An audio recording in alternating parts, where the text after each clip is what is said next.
आप लोग ये वीडियो जरूर सुनिएगा AK ऑफिशियल चैनल पर। ये माननीय आदित्यनाथ योगी से हमारी एक इट्ठू सी छोटी सी रिक्वेस्ट है। ये आप अलीगढ़ का हरिगढ़ कर रहे हो, अहमदाबाद का कर्णावती कर रहे हो, इलाहाबाद का प्रयागराज कर रहे हो, बस हमारा भी एक छोटा सा गांव है भोसड़ी, उसका थोड़े चेंज कर दो, बड़ी मेहरबानी होगी। अब जरूरत नहीं उनका नाम चेंज करो, हमारी तरफ भी देखो बड़ी तकलीफ होती है। अब आप कहते हो कि हम यूपी से हैं, हम MP से हैं, मुंबई से, साला हम कहते कि हम साला भोसड़ी से।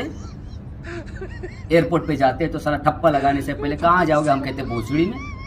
आते वक्त साला कहते कहाँ से आ रहे हो, हम कहते कि भोसड़ी से। आप सब वहीं से आए, बट हमें कहने में थोड़ी सी दिक्कत होती है, आप समझ रहे हैं ना। जरूरत नहीं हो तो चेंज करो, इका चेंज करो पहले, बहुत तकलीफ होती है साली। ये नाम कहाँ है भाई, भोसड़ी। बस स्टॉप से उतरते तो बस वाला कहते कि भोसड़ी वालों उतर जाओ। Oh my God.